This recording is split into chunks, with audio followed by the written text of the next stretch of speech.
weeks in, or going into the third week of camp, how would you kind of assess where your offense is right now? I really like where we're at, and our guys they're bought into what we're trying to do, and we've put a lot on them in the last 3 weeks. Just because, like we tell them, we're just trying to give them as much as we can going into a game, as far as a menu of things we can go to and be able to go execute at a high level. And I'm really, really pleased with those guys. It doesn't matter if it's that first group, second group, third group. I think they've all done a good job just trying to absorb all the information that we've given them and trying to execute it best they can. Coach used to say with the quarterbacks, it sounds like y'all will continue to rotate them a little bit. So the next 3 days could play a big role in how it goes going forward. Just kind of how would you update that competition? Yeah, I mean the last 7 months have been big, but this week is huge for those guys. Just just Coach Houston and I wanted to make a decision as fast as possible, just so that guy can get as many reps as he possibly can, with that first group. And it's hard because they've both done a great job. They're both executing at a high level. And the thing about them, they're both competitive. As guys that I've been around, they both want it. But it is a huge week, and it'll all come down to the same things that it's been the whole time, just consistency, protecting the football, and making the guys around you better. There's going to be one guy that's happy and one that's disappointed at it. Do you talk about that now leading up to it, or do you cross that bridge when you get there? It's really cross that bridge when you get there because, in both their minds, they think they're the guy, as they should. They both played really well, and I want them that way. But at the end of the day, we got to make a decision, and we got to have one guy that knows he's the dude.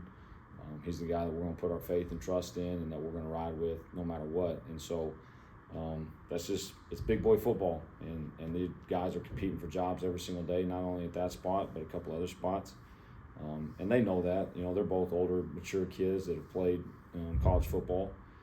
They know that the job's on the line, and that only one guy's going to get it. So you guys got to use Coach Com Saturday during the scrimmage. You were able to communicate with your quarterbacks. How did you like that? How did that go? It was good. It was a good practice. I'm glad we'll get a couple more test runs at it. The biggest difference on Saturday was actually having the kill switch with the mic going out at 15 seconds. We have not had that obviously in practice without a play clock. And that was nice. And hopefully we don't ever reach that too often, but there will be times that we do. And make sure that I'm locked in and seeing when that thing goes off. But I love it. I think the quarterbacks love it. Just me being able to give them a little piece of information on every snap. It's changed the game for sure. How much are you learning about your offense, your players, with having to deal with all the looks, the stunts, and the blitzes that Blake throws at you? There's no doubt about it. That's what's encouraging for us, and just knowing how good Blake and those guys are. And I think we know it, but I don't think we quite realize how good they really, really are. I mean, they are deep as can be up front. They give you a lot of different looks. And so for us and our side of the ball, the more success we can have, the more consistent success, sustained success that we can have. It gives us confidence being able to go move the ball against anybody in this league.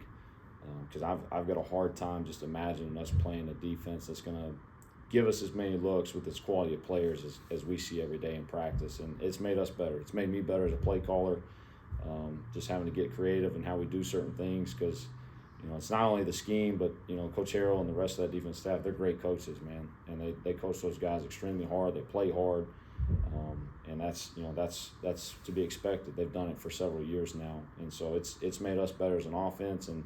And that's what you want. You want that competition, because at the end of the day, here in about 2.5 weeks, we're going to be on the same sideline, and it's going to be what we want.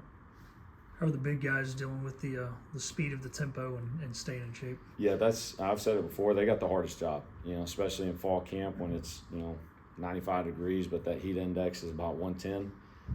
It's been an adjustment for them, but now a week and a half, almost 2 weeks into camp, they're starting to play themselves into shape. They can run all they want in the summertime, but until you really go do it and have to go lean on somebody and do it really fast, it just takes time. But they're getting their legs under them, which is encouraging. I thought it jumped on them a little bit in the scrimmage. You know, we came out quick, executed at a high level, and all of a sudden we got tired and we didn't execute at the same level. We missed communications up front, and that just takes time. And the other thing is those scrimmages it's not a real game because they go and then they're up about 5 minutes later. You know, you're not getting that break in between series, and so. But it trains them for the real deal, and I like where they're at. I love where they're at. I love the way that they're playing. They're playing with a certain edge and physicality, and they got to be the guys that lead up front for sure.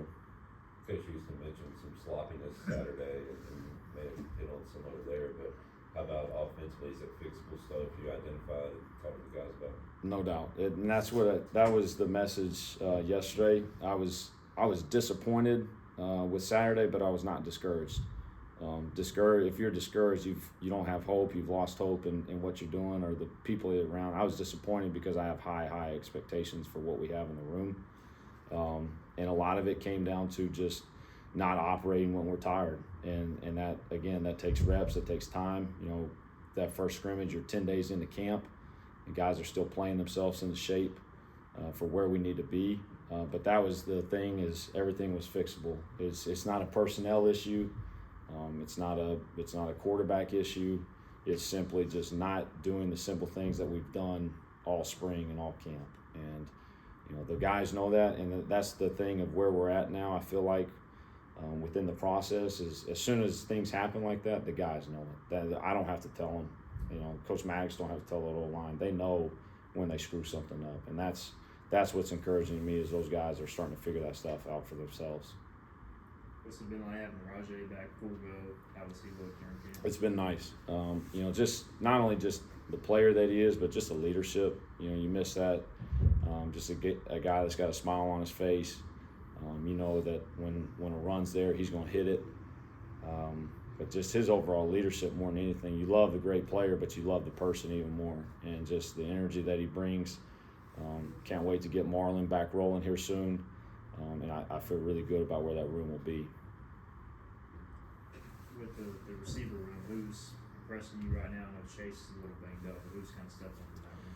Yeah, it's really by committee, and I've said that all along, and it's going to take every guy in there, because I could tell you the usual names, that Winston and Anthony and those guys, but we had a 5-play cut up this morning in the unit meeting about Brock Spalding and how he's played this fall camp and how he's played with the ball and without the ball in his hand.